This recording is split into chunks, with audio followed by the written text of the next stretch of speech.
Hello students, in this video we are going to do the explanation of Act 2, Scene 8 and Scene 9. So without wasting any time, let's quickly get down with the explanation of Act 2, Scene 8.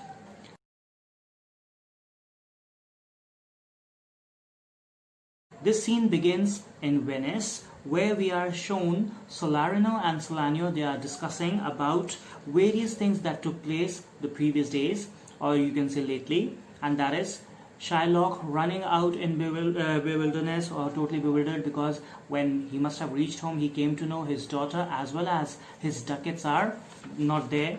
And then in later onward scenes, we also come to know that they are discussing about the shipwreck that has taken place, and they are quite anxious to know whether it is of Antonio or not, and if it is of Antonio, what is Shylock going to do now. They are quite, you can say, apprehensive, thinking that Shylock is going to take out all his grudge on this particular bond on Antonio if he misses out his day of penalty or of the bond. Later in the next scene, we'll see that Nerissa and Portia tells Nerissa to prepare all the places, all the scene for the next particular suitor to come and make his choice. We are not informed about his arrival, but we are shown in this scene straight away the second suitor comes, and that is Prince of Arragon. So scene 8, that is in Venice, it is Salarino's conversation with Salanio, and hear what he says. "Why, man, I saw Bassanio under sail. With him is Gratiano gone along, and in their ship I am sure Lorenzo is not."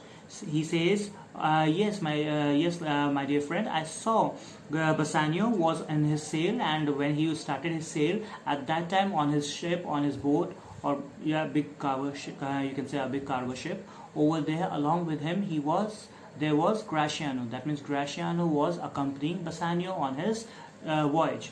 But on the other hand, he says that I did not see any Lorenzo or anyone like Lorenzo and Jessica, any other person over there who were there with them on that particular ship.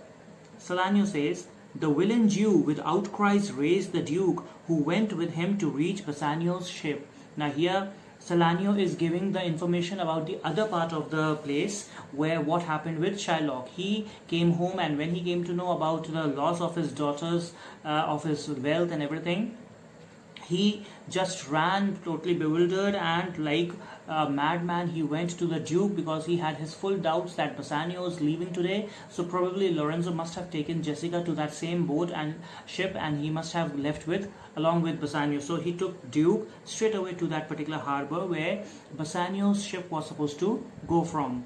And when he reached over there, at that time Bassanio's ship had already left. So he was little late, because he wanted to go there and search Bassanio's ship.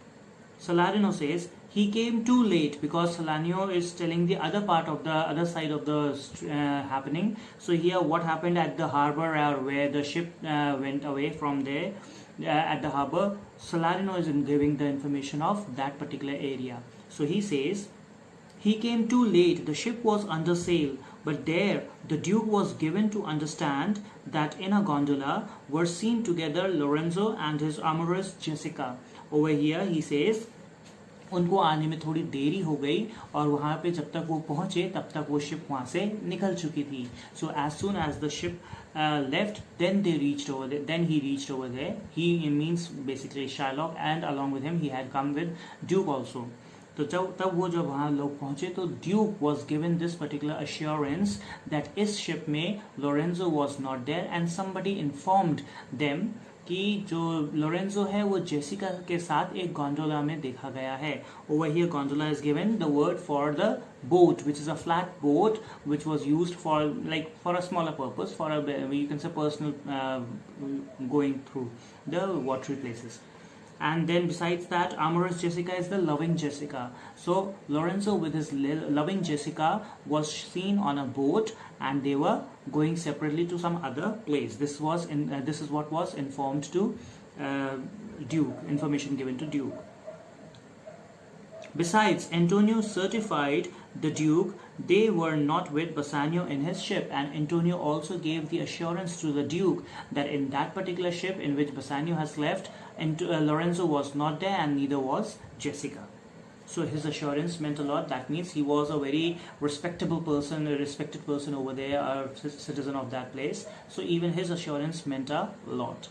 Next, Salanio says, I never heard a passion so confused, so strange, outrageous, and so variable as the dog Jew did utter in the streets. He says, I heard people shouting and crying for their loss, but there are never such particular lamentations as Shylock was doing. He was shouting, and it was so much of confusion in his emotions. It did not seem to, nobody could seem to understand it, because he was shouting for various different things. My daughter, my ducats, oh my daughter fled with a Christian, oh my Christian ducats. Justice, the law, my ducats and my daughter. A sealed bag, 2 sealed bags of ducats, oh double ducats, stolen from me by my daughter. So these are the various things he was shouting when he was running on the streets. That is, मेरी बेटी को ढूंढ के लाओ, मेरे ducats को ढूंढ के लाओ, oh my daughter who has run away with a Christian fellow. And then besides that, he says, my Christian ducats. Why is he calling them as Christian ducats? Because now they are with a Christian fellow, with Lorenzo. That is why he's saying now they have become Christian ducats. Besides that, he says, I want proper law, proper justice to be given to me. I want my daughter to be found, and especially he wants his ducats to be found out. And he says, it was a sealed bag, or moreover, then he shouts, there were 2 sealed bags, and there was a bag of double ducats. Like you have 1 rupee coin and the 2 rupee coin. So over here you can understand it can be the same base, 1 ducat, and the other ducat was of the double the value. So that is why he's saying a bag of double ducats, and they were stolen by no outsider but my own daughter. And jewels, 2 stones, 2 rich and precious stones. Which 2 stones is he talking about? We are told about that, the diamond and the turquoise. So he says, both my stones are taken by my daughter, 2 precious stones. One is a diamond and the other is a turquoise, which was basically given to him by his wife, a dead wife. We have been given the name Leah. So it was one of the last remembrance of his dead wife, Leah as well. Stolen by my daughter. Justice, find the girl. She hath the stone upon her and the ducats. He's saying, I want proper justice. I want that girl, my daughter, to be brought back, because she has got the gemstones also and she has the ducats also. Salarino says, why all the boys in Venice follow him, crying his stones, his daughter and his ducats. So all the street urchins, all the street young boys, they were even at night, they were shouting and running along with Shylock to various places, and as he was running bewildered, they were also running helter-skelter, all in a way you can say mocking him, or running along with him, shouting his ducats, his daughter and his precious stones. Salarino after this says, Salanio says, let good Antonio look, he keep his day, or he shall pay for this. He says Antonio is quite upset with this particular incident, and he is going to take it hard on Antonio if he misses out his day of the bond, and that is why he should keep it in his particular notice, that he should not miss the day जिस दिन उसको वो bond पूरी करनी है या उससे पहले वो दे दे, otherwise he is going to be in trouble. Salarino says, Mary, well remembered, I reasoned with a Frenchman yesterday. अरे बड़े अच्छा याद दिलाया, कल ही मेरी एक Frenchman से बातचीत हुई इसके बारे में.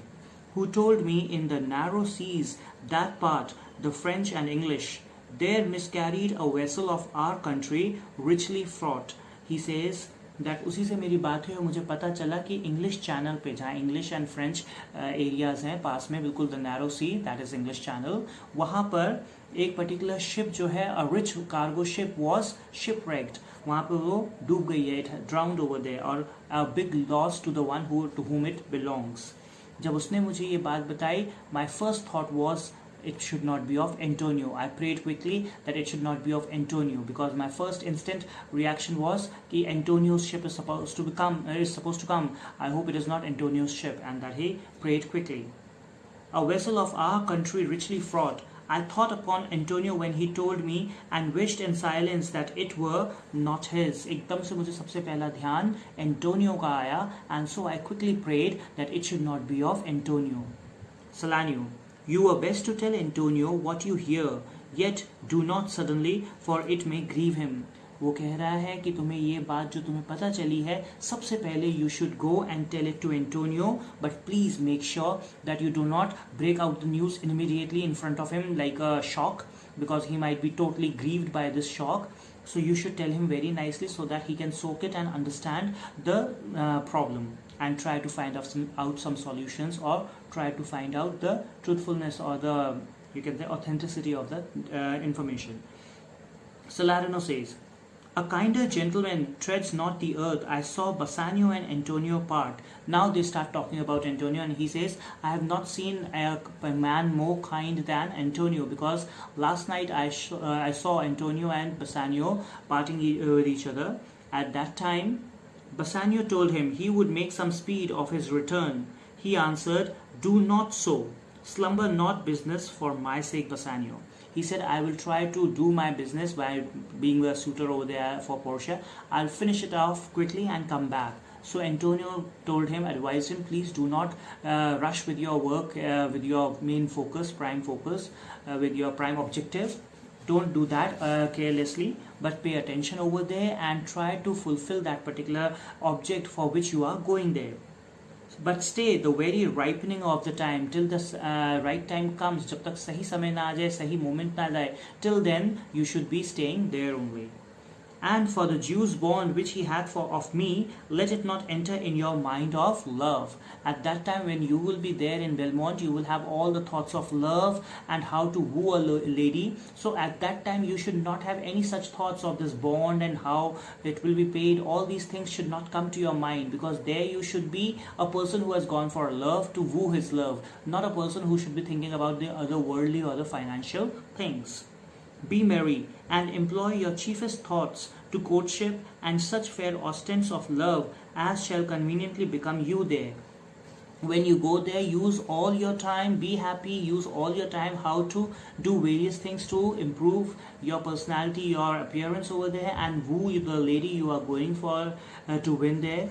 And try your best ways of coming over here successfully, to be successful over there in your objective for which you are going to Belmont. And even there, his eye being big with tears, turning his face, he put his hand behind him. That is, and even there, मतलब then and there only, उसी समय उसकी आंखें आंसुओं से भर गईं, and he turned away his face, and then he held his hand, Bassanio's hand, उसका हाथ पकड़ के, उसके बाद उन्होंने, that is how very nicely he made him leave the place. And that is how Bassanio and Antonio parted each other. After this, Salanio's speeches, I think he only loves the world for him. I pray thee, let us go and find him out. He loves this entire world only for the sake of Bassanio. That is what is Salanio saying about Antonio. And then he says, okay, I request you, let's go to Antonio, let's find him out and quicken his embraced heaviness with some delight or other. और जो उस पे एकदम से sadness आ गई है, not the sadness of shipwreck, but the sadness that his friend has gone and he is alone right now. So he is talking about that. He is sadness में, let's go and cheer him up by any particular means or ways we can. So let's go quickly there and try to cheer up Antonio. Salarino says, do we so, let's do it. And they both leave. So this Salarino-Salanio scene gives us a hint of shipwreck of Antonio and the coming up troubles and you can say problems in the life of Antonio. Here now we move on to the last scene of Act 2. It is Act 2, Scene 9. And very immediately we are shown another particular suitor for Portia who has arrived. And that is Prince of Arragon. We are not informed that he is about to come or he will be coming. Nothing as such. We are straight away shown that he has come and he has come to the casket scene to make his choice. So all of this thing happens quickly and suddenly. We have no time for, we are not given any information beforehand. So immediately we jump to the second suitor's choice scene, and here it starts with Neresa's speech. Now Portia, Arragon, they might be coming. उससे पहले stage पे Neresa comes and she orders all the servants, quick, quick, I pray thee, draw the curtain straight. The Prince of Arragon hath taken his oath and comes to his selection presently. जल्दी करो, जल्दी जल्दी सारी preparations करो. Draw the curtains, casket सामने लाओ, because Prince of Arragon has taken his oath and now he is coming over here to make his choice. And as she says this, on the other side of the stage we can see a flourish of you can say cornets and trumpets being blown and people, attendants coming. A huge train is coming. Train means जो लोग main character के या बड़े किसी character के साथ follow up में आते हैं, so they are his train, so especially the prince and king. So वो आ रहे हैं, and there we see Portia along with Arragon coming on the stage. So Portia begins, "Behold, there stand the caskets, noble prince. If you choose that wherein I am contained, straight shall our nuptial rites be solemnized."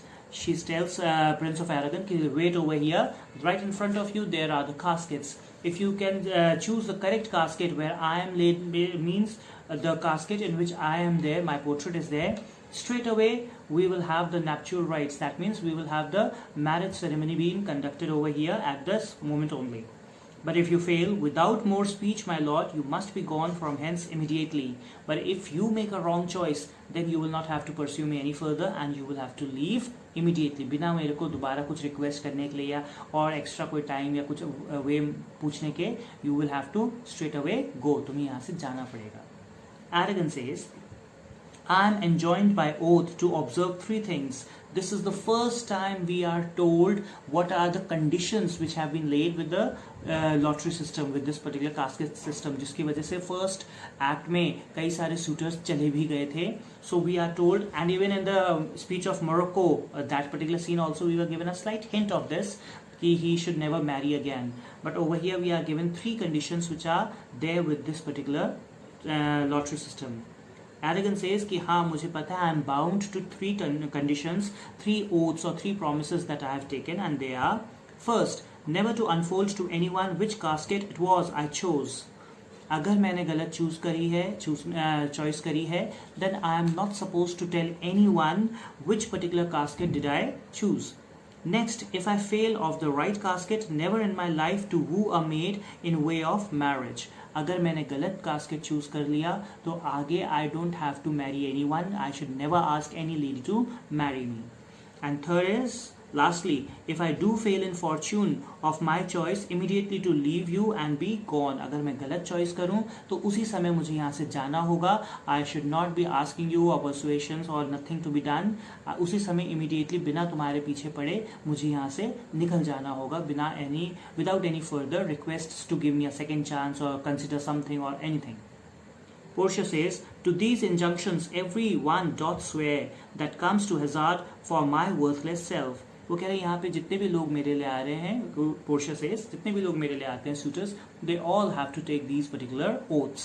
For this particular worthless self means she is still bringing her down, depreciating her value, although she is a very important lady, but she is just doing it out of modesty.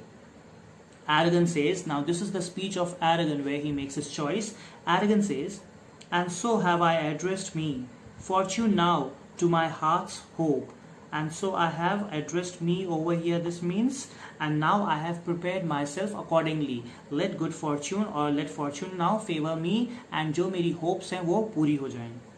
Gold, silver and base lead, who chooseth me must give and hazard all he hath. You shall look fairer, I give or hazard. वो सबसे पहले lead casket को पढ़ता है and says, the quote that is written over there, whoever chooses me will have to risk everything. So he says, you are such a basic base metal, and you should be more beautiful or more valuable rather in case if you are giving such a threat. So for that you need to be even more valuable. What says the golden chest? Let me see. Who chooseth me shall gain what many men desire.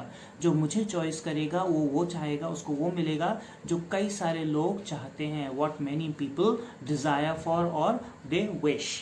So what many men desire, that many may be meant by the fool multitude that choose by show, not learning more than the fond eye doth teach. वो सारे लोग जो बहुत सारे लोग चाहते हैं, they can be a huge crowd of the foolish people. They can be multitude of fools means बेवकूफ लोगों की भीड़ हो सकती है वो, who only choose by the outward appearance. उनकी eyes जो उनको अच्छा अच्छा बाहरी रूप दिखाती है, they just choose by that particular appearance. They go by the appearances. But like which cries not to the interior, but like the martlet builds in the weather on the outward wall, even in the force and road of casualty. I will not choose what many men desire. And these people, those who go by the outward appearance, they are just, you can say, attracted by their outwardly appearances. They are just like the martlets. Martlet is a bird which makes its nest on the outer walls of the very quiet, serene places and buildings, but not realizing that a place which is, or building which is very quiet from the outside would be even more quieter and safer from inside. The bird never goes inside. It makes the nests on the outer sides of the building. We are just thinking that it is a place, a quiet place, but not realizing that this is the place which is very much, you can say, putting it to the danger of the natural calamities, winds, casualties, the nest falling down. So anything can happen, mishap can happen to it. So that is why he's saying that martlet is only attracted by the outward appearances. The building looks nice, good, quiet, and so it never tries to get inside the building. Otherwise it can build an even safer house. So its nest is always on the outer side, almost you can say prone to the conditions of natural wind and storms and casualties, everything. So he says, I am not going to choose what many men desire. I am not going to be the one who is going to choose by the outwardly appearance. I am not going to make the choice of gold what many men might desire for. Because I will not jump with the common spirits and rank me with the barbarous multitudes. I am not going to be called one among those stupid multitudes. I am not going to make that choice. I am not a common person, so I am not going to go by the common wish. Why then to thee, thou silver treasure house, tell me once more what title thou dost bear. So he reads, okay, what does this silver casket says? Tell me what is written on you. Let me read it once again. Who chooseth me shall get as much as he deserves, and well said too. For who shall go about to cozen fortune and be honorable without the stamp of merit? He says, who chooses me will get as much as he deserves. That is such a nice saying, because nobody can cheat fortune and try or portray himself to be dignified unless he is not worthy of that respect and dignity. Let none presume to wear an undeserved dignity means कोई भी बिना capabilities के वो dignity को deserve नहीं कर सकता है, and they should not portray it. Oh, that estates, degrees and offices were not deprived corruptly, and that clear honor were purchased by the merit of the wearers. How many then should cover that stand bare? Now here he says, अगर सबको उनके deserving के हिसाब से positions मिलती या without any corruption, they would have got the proper places according to their deservings, then how many people, those who are covering their heads or they are at a senior places, positions, they would have been standing bare at the lower places, and those who are standing in their service bareheaded, they would have been in their place. So it would have been a vice versa situation, because many of those who are really deserving do not get this particular opportunity to reach to that particular level of what they deserve. How many be commanded that command? कितने ऐसे हैं जो आज order दे रहे हैं, अगर वो सही डिजर्विंग्स के हिसाब से देखे जाते तो शायद जिनको वो ऑर्डर दे रहे हैं वो लोग उनको आज ऑर्डर दे रहे होते. So according to deservings, if the situations or if the positions or posts had been given, those who are commanding to that, they would have been commanded. और जो कमांडेड हो रहे हैं, जिनको कमांड मिल रहा है, वो शायद बैठ के ऊपर से सबको कमांड कर रहे होते. Situations would have been totally contrast, different. How much low peasantry would then be gleaned from the true seed of honor, and how much honor picked from the chaff and ruin of the times, to be new varnished. Well, but to my choice, who chooseth me shall get as much as he deserves. So he says, कितने लोग ऐसे हैं जो आज rich हैं और जो लोग poor हैं, peasantry class में हैं, वो आज अगर सही deservings के हिसाब से होते तो they would have been totally in the contrast conditions. कितने सारे गरीबी में से निकाल के लोग आज ऊपर positions में बैठे होते at senior dignified places if they would have been chosen by the proper deservings. But anyways, he says, well, for my choice, let me say, I will make the choice of who chooseth me shall get as much as he deserves. That means he is going to choose the silver casket. I will assume desert. Give me a key for this and instantly unlock my fortunes here. Over here, I will get desert. Over here, I will assume desert over here means that I do claim that I shall get what I totally deserve. Desert over here means deserving. I should get my deservings. Give me the key to open this casket. It holds my fortune. Let's see what is there. Now Portia still doesn't know what is there in this particular casket. She only knows about the golden casket. So here she gives the keys and she is also eagerly waiting what is going to be the outcome. Portia, while she gives the key, Prince of Arragon opens the box, the casket, and he stares at it and looks for a long duration. And during this time, he never utters a word. So he's quiet and just looking at it. So Portia is also quite anxious to know what is there that is keeping Arragon quiet. Either he's too shocked of sadness or he's too shocked because of happiness. Whatever the case is, she wants to know. Too long a pause for what? For that which you find there. You have been quiet for so long. What is the reason? What is there? Arragon. What's here? The portrait of a blinking idiot. A blinking idiot over here means a portrait of a clown, fool. Not the fool that we are talking in the play, but the clown, you can say, of the circus. Presenting me a schedule. I will read it. How much unlike art thou to Portia? How much unlike my hopes and my deservings? He says there is a portrait of a clown, and this is presenting me a schedule, a roll, a scroll. I will read it. How different it is, what a contrasting picture it is than that of Portia, and how much it is unlike my deservings. Do I deserve a clown? So here he says, who chooseth me shall have as much as he deserves. Did I deserve no more than a fool's head? Is that my price? Are my deserts no better? Do I deserve only a clown? मैंने इतनी मेहनत करी तो मेरे को उसके बदले में क्या मिला? एक फूल का head. Is that all that I deserve? And he is losing it. He is losing his temper. He is being offended by this. So Portia says, to offend and judge are distinct offices and of opposed nature.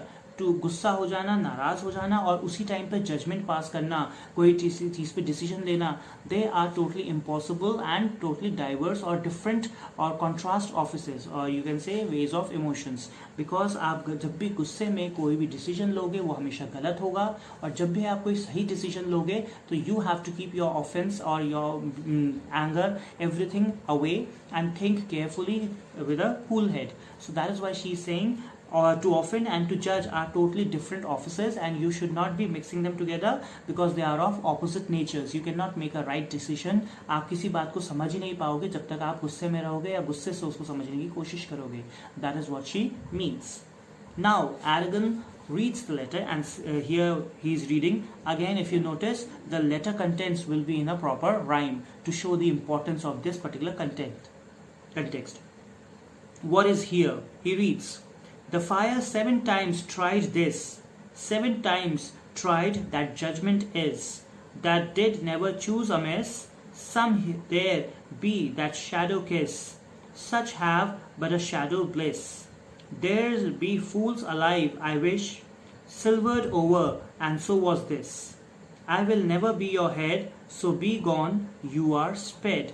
Here he says this is silver 7 times. It has to be tried to be as pure as silver, and therefore your judgment should have been equally 7 times tried or thought over, or you should have decided it from different angles whether you are making a right choice or not. You should have thought over it more. You can say more experiencely, with more of experience, more of knowledge. You should have applied in this particular decision, and then you would have not missed the correct judgment. And so here this is basically the shadow case, and if there are many such fools who are just like this, they are fools but they are silvered over. Over here means कई सारे लोग जो बेवकूफ़ हैं, फूल हैं, but because of their grey hair or silver hair, it seems they are experienced people, they know the world, they have the knowledge, but ultimately they are fools, and that is how age can never change their foolishness. So he says, and so was this box. It was a fool's box, but it was silvered over, so that you people like you are deceived. And then the scroll says, I will never be your head, so you be gone, you are spared. I am not going to be your head, and that is how it is the end of your candidature. Now you can go. So Prince of Arragon says after this reading, still more fool I shall appear by the time I linger here. अगर मैं यहाँ और ज़्यादा देर रहूँगा तो मैं और ज़्यादा stupid लगूँगा. With one fool's head I came to woo, but I go away with two. मैं एक बेवकूफ सर को लेके, यानी कि मैं अपनी बेवकूफी लेकर यहाँ पर आया था to woo the lady, and now I'm going with two heads. That is two foolish head. One is in the portrait and one is my own head is foolish. I am foolish. With sweet adieu, I'll keep my oath patiently to bear my wrath. So he says, I am going, goodbye, I'll keep my promises, you don't have to worry, and now I will keep burning in my own sadness. And with this, he leaves, and the people, the attendants also leave along with him.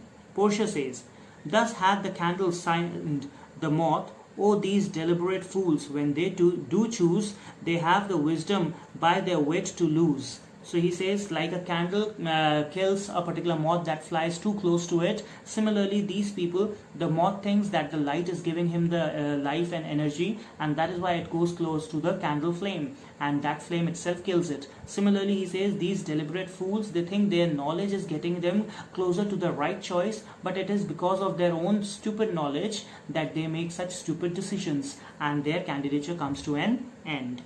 Nerissa. The ancient saying is no heresy. Hanging and wiving goes by destiny. He says the ancient saying is not untrue. It is not false. It is very true and very apt that getting a proper wife and hanging all goes by destiny and fate. So Portia says, come, draw the curtains. Let's put the curtains and move from here, Nerissa. At this time there enters another servant, and he says, where is my lady? Portia says, yes, what do you want, my lord? She is not calling him my lord because of respect. It is just to make fun or being sarcastic. So servant says, madam, there is alighted at your gate a young Venetian, one that comes before to signify the approaching of his lord. Madam, आपके दरवाजे पे, आपके gate पे एक Venice से एक four runner आया, एक मैसेंजर आया है, who has come before his master to signify the approach of his master, the coming of his master, from whom he bringeth sensible regrets, to wit, besides commends and courteous breath, gifts of rich value, who has come with such beautiful words, greetings, and even better gifts also, like unlike any other suitor or messenger has been there.